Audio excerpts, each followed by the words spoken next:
na anamo omobetu akọ efiefie mu akwakoji amanfo ho nsem beboa me etumi de anya the total population of Ghana eno na ampe bibire aban ye ne policies a otumi de hwe ema se district bi hia no me bi a ohwe population ho no de ye nti ade ehia pa ye kwei we nye ebre a ye politics enya politics abre kura ni nti enumerators a any of other supervisors e do omoko ye train no in such a way so mbe se eye Ghana edwumadi ino omoko ye enya de a eye political season bima obi akoye politics efie we ye party A for na gusa afie nti ye nko ho enam se me mifi party B ye kire omo se eye national program ene ye nti enya de a ye be so se ye be use political colors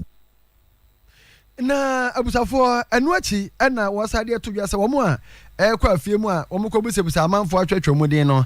ma enkoye odosam bia afi bedu ba bi na nipa korokora no ade pote a wosanka yebusa no no de be ma no na wo de nam chenchen na wafa bema da o girl na dabi Mongo Street enye enidi say obako obi ho no mo de botaye si we no so say okogoje information e de beboa na yehu Ghana your population na ntinye ho na sabi tete no mo se de yekoye ma lie ana yekoye ma lie nya sa abire we ni mesramo a omo no so omo ankase nim de enimdiefo ene ya fo mo aye ma omo training no omo nim nam so ma yeso omo sa esoma nti fa e ma asem ne ade no tu omo fo se eno nka dwumedie no ho nti ukwaje obi number na echechi wa frɛ ne ade eno ye mo amu latter issue sisi aye kwedi eni bre no information are relevant. This man so a yen so a ombeba ya honi abedi nkomo no ka kire yen se omba yen nchen a no mbusa bibia anu ye bia safata bia o se de mo ma bebo yi nyina no ye fa ma wo mo eye fiefie mu no aye enumerators ne beba no yenya opepa na information bi ombebu se bia yentumi nyia no ye training omo in such a way say de obeti wo efie bie mu no enya de odi efie na bonten akobe bia information no eye secret bia de eye confidential nti na omo so out of secrecy ama ahyenso say ye kire mo se mamo mfa obi nkomo efie ba akum enkofoforo nti me feel say eye dwumadi a wo se Ghana fo nyina ye ma ye ho kwan ti yesere anko bia wa beba ofie si ababaye wankasa nya opepa na fa ho chimbi because ye nyina ye ya na ebema Ghana afa no ntuna pia efia ani amuti ye honorable Robert Ajemanyantachi oye DC hwefo atimo kwa mainstream e won fifi mantemo yasi garam se betu ase wo mai mu ama operation hot wo mugo so na no da na opani Dominic Nitiwo so afo hweba mbo so a sani e nyina hya da se ba bonte so betu dwa se scavators no ma shishi bi pa na e be so ha ani num do afi wo hwe akade nsusu a wo mdi digara no a ekwana ni poma sheshe pem na wo za adwenche bi akwa yesenka scavators yema no ho ni emfa ni dwuma foforo e wo mayi mu eno na wo chese we no ebere bi atwa mu kura no ya shishi bi pen kire se kane ma pani jodroma ni mahama ono na bre so a eba se gadamsi opeso okutia no sa task force we te ye gu sabe kwaya wudu mu no sheshe nkofo scavators ni ade antia we ne nya ade bi a nwanwa kokokopim se asa ababe huhuhu sa ewo mai mu ankofo kira adwen se be ya anka scavators yema no wona hye omo hye no wonum anya ade opani Dominic Nitiwo 105 excavators so far have been destroyed. What is it that these people are finding that they cannot get out of the place? They must be making a huge fortune. Because I cannot understand. I did not believe that the armed forces will find a single excavator within the river bodies in Western region. I didn't believe. You are allowing equipment wealth over $100,000 to be destroyed. Well, what is it that you can't leave and in the night you go back because you want to go and mine? What are you finding? I remember during the NDC days, in the early part of Mahama regime, over 100 excavators were destroyed when they launched those operations at that time. In fact, even the excavators, the 105 we have destroyed, what they destroyed then are more than what so far we have done. So sometimes I find it difficult why some of the ministers who presided over those burning at that time thinking they were right and now criticizing government now. I hope it's not politics. But what I'm just saying is that it is not worth it to get your machine burnt. Dominic Nitiwo, so for ya o share bambo so na mote ne nkan kire se wasi JD ma bre so no garam se esi betu ase excavator so ma shikura be so ha ene ye kire obo hyehyɛ we o ma 105 pe nti e se o moto aso na luta adwuma no ekoso galamse akunya na twatwafo de ma MPP amenyaku no wura dwan board de atodwa senya ba akofo kon na nado board homoden na so Ghana fo nyina wo se ye be so no mu ne apia no wo se de o mate ne se wo mamutu galamse no enye awia na asojafo nam no mutu o dabi ebra asojafo na nante abom pempen awie na wo makoda no na omo so akwa akosi ekire na omo tu galamsey no nti se me ne nyina ya mo a ye bebra gu kwa enna womo a womba omo se yensuo se ye nkwa ye ne niema no womo nya Ghana fo aban started so yes sir edu baby afi no se so ya fo no be ya ade no no mokọ na ebo be se 5 6 no mokọ anaju be se 12 1 no ma sa babio by 3 4 am no ma you see the challenge really is that many, particularly those working in the waterways, many of them are not citizens of our country. Many of them are coming from our neighboring countries, Cote d'Ivoire, Burkina Faso, Togo. Because we swimming now, yes, it's a major war, and major war no cannot only be fought by government. We ayo radio amboadu na wa manso a wasa to aso biem edito ya say excavators no wo mo hwemu che say wo be say ahanso bi ankrofo bi de akosie ba bi ye pa ye hu no ni nyina e wo say etimi hu no na tax force for no so osere say ye wo chamfa ne wo mo niema ahodo a galamsey fo no didi dwuma e wo say ba bi e bi se bia ye hu no na wo so wo te say e bi se ba bi a ka. And I can show you just about 2 weeks name over 1,000 champagnes has been decommissioned. Another burden on government of how to retrieve all those things in the water bodies. Over 100 excavators has been bent. And forest there. So far from what government is doing undercover investigation, over 700 excavators is a forest.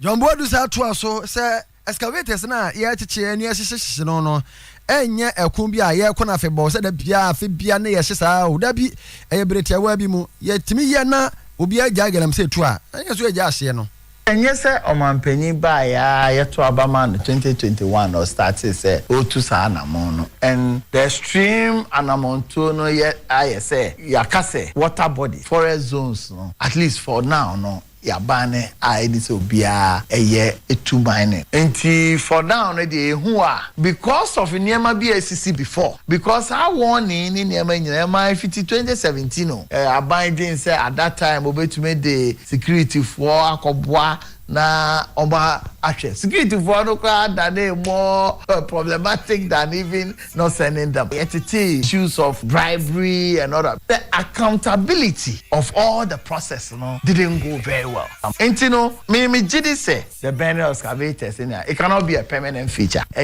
Some drastic decision president take here, a temporary deterrent measure and they take, you know.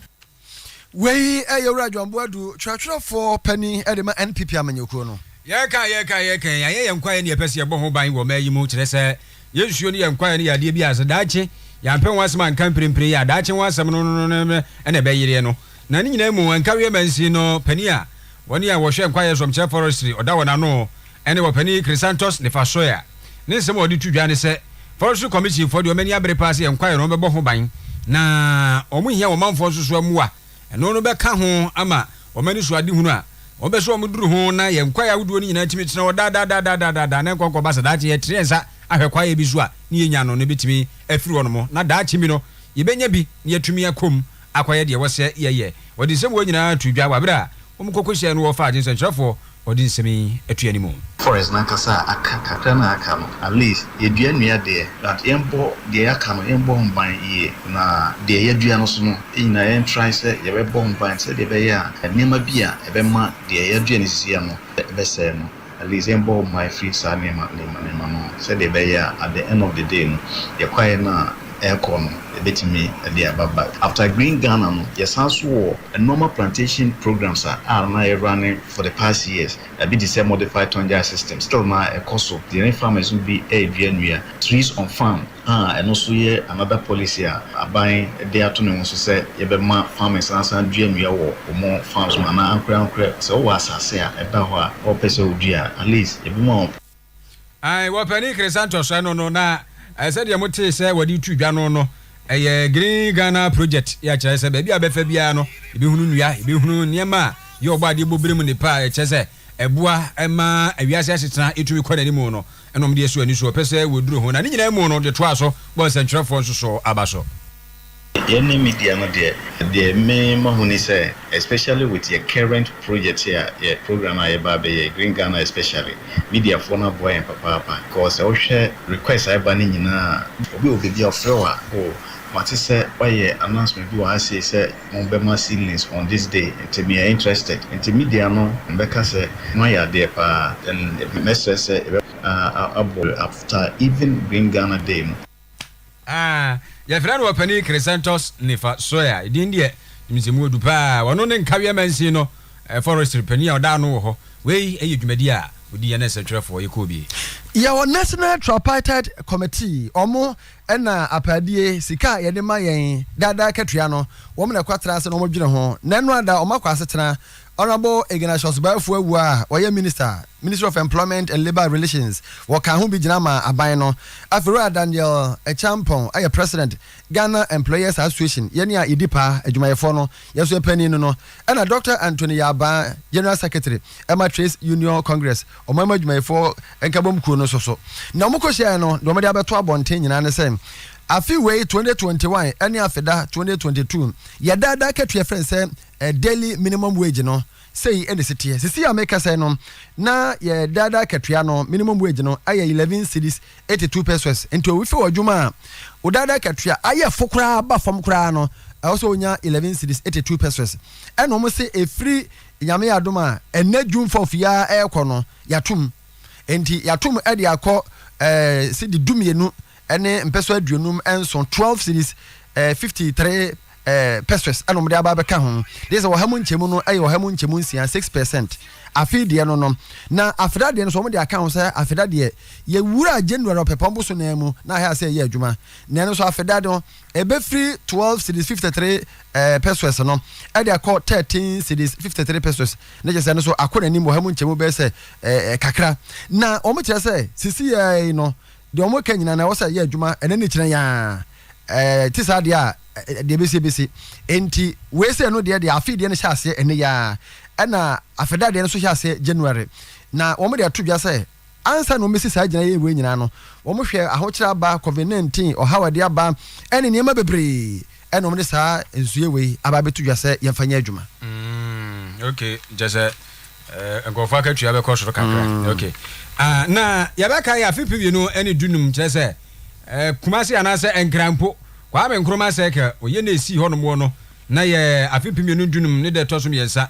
3rd 2015 eje se 3rd June no na abusuafo oha ne ba sa no a ija ene wosuframa di afra ne kokko ba se nipa hyehyehye nipa ne bi di dam ne ade ejapade se ye kwa me nkroma say ka ho no ebere no so sa no a ntimi mu yanu so ye kai bi pa eno ne ko bi en sha ba se from Poman Shira Foundation ne krote kole mensin no kra chasa assembly na nkasa aka abum na wo mo ye nkaye som kakra e de ma woni a sa we ye nenu eto anan mo nsia do afi o mo suso na mu sa prepare ye no na e kan wo bi e ma na Poman Shira no nkasa oda foundation wa no e de sem tudwo se ensem bi ha wo mo kro mo prepare ye no wo ma sitinem intie no 2015 yenyina yenim yetiye atorentem kese a esi sa bia ya ye wei eye kwa me koma seke odona 2015 atorentem so ni ja e kabo mu e hyehye ya de hye ebi mu efiri mu nipa bese 250 people efiri mu wo mo aka no me enfiensia atorentem isi ye no ni hu ni se panyini bia ba se obeboa ade hye enu ti eya me akoma ya ese omaiti se Ghana na asam say esi na panyini bia entumi mpaja na ho se obeboa ya de hye no eya me ya bebre pa o se ene ya na Poman Shira onada na Poman Shira Foundation no ntie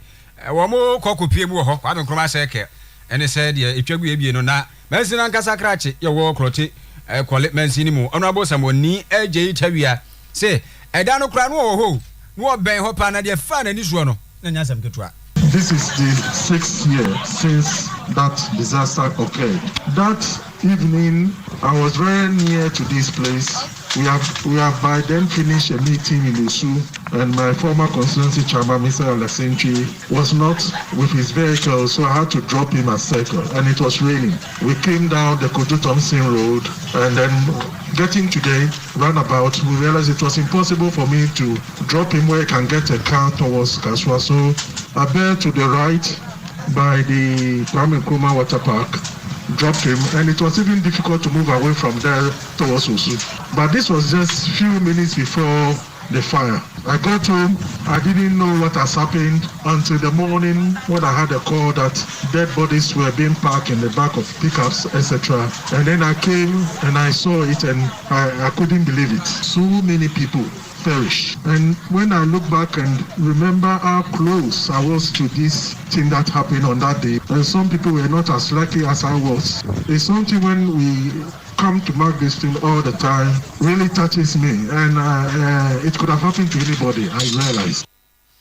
Openi samoni eje tawia ono nso ena ye kole klote mensi no krache kakra de to aso no. Abe Herbal Clinic and ye kan for mama no pesa yare bia tete wa che sickle cell no ma bomode ne ko honom opesa wo ye ne test alcohol scan be na wutwam emema ye prostate TB ko honom pressure na wo so be ma won kwamu so antibe ngo ba low sperm count asiche yare bia gonorrhea nom ne syphilis nom Abe Herbal Clinic sebra wo mo bo adwuma say wo hwe omo a adwara kusi fie no mo ye adwuma no pa no so no atranse no no apon ta no so apatrapa new site ebe apatrapa junction frɛ Mami nemu ewo 0243 34 53 92 0243 34 53 92 Sister Mackerel ewo dwa so fa bi ye nkwan fa ya bomu na fa ye toto ne ma ne ye de be dia bonum ton 0243 53 50 25 Dr. Foku Herbal Clinic sisi wo so dia yersana ben adum kupon bi odi aba pa Dr. Foku opachi number 1 he obuase anwa kwanta poinsu a na de tie say wo fa 50 Ghana cedis a ye ma 1 week medication kwa ye hwe 100 cedis no 2 weeks and 150 Ghana 3 weeks 200 bosumi mu a nti hye ne so pa ekoyie keke ye che say wo fra homa no a wo ba mani number yi no anse wo de wo ba di coupon no anaso code no wo so wo betimi so afre 0242 442166 chere say ahase dada yakropon adom a bosumi ye bewura mu no na ye de ko na wie ye da bi okra de September 1 1st September na chere say ye de ko na wie ye ntima na moto na gya yare sapa pa bi Dr. Foku ho na GP1 he ba me sha no so odwum bobo bi na embisu mu system no ho ba ye den kama kumasefo no 0244 934 143 bosha banie wosen kanea fie kebo so papa fie brabaji bi na bibia anye kama no prefer na Frank wa hadada we say bosha ba 0541 125 339 Awusa fotawu ne yamfamara wie ya America for their to say COVID-19 no wo mo bebre 25 million esumonom na wo ma beche ebi be call Latin America Caribbean ebeba Asia ebeba Africa hanom na kakra ka so wo mo de sie na onse mali memu no akwakwa ya bantungu nyasam ketu akra ma na no datata abatu bi kura huhu bi koso na France say emprempre wo ma soja fo kra no a ebo se wo mo boa mali bambo no wo mo twom nyina kra afiri ho wo mo mpa bibia any malifo no aya eno so nkra be kensa no kase abona se oduyefo na sabre pinaman menimenu ya krobia asante emfasida ema korea sanso na isibuama no pay omnyina eboa ye pa na mensa Joel atrans eno akọ zagrawo no eno na me sakra ye ba be kan ho sa na ye be sa ba bi mpo se na fie ti en kan kopre ko o asam kaka se no ade si ya esi ya ene me mama special slot oduyefo mu nkomra ye nkomra ye da se because eske cancer zamo ye kwaba yes ye frege bi Teresa yes you no bonsa mana nado ona enro ugina ho ka se was say wo be cancer mi na adwuma be bono kra nya de emmo no petim ho no petim 2024 ba umia na ba ne chese 2024 de ba umia yes ye frege bi Teresa ono bonsa na utumika se ye di 50,000 aba ene ye dwe ho na do se da bi monsan koka dem ko 50,000 mara ayi na zenza abode enra ba umiafo ye se fro nkofo bi ba usfo o ma she breaking the 84 na chese enra de na do te ho pa president te ho pa ba umia te ho pa na lanchraman te ho pa na ba umia defense na lanso nkofo chese MPP fo kugu o mani maso sakra wono ayi na se campaign enra airtime aba in fact enra de airtime enra de MPP for say John de o mo hye na nyam in fact enra de my nkomra ne etimaka bi wan hwe be cancer na sa wo na ta monkomra edim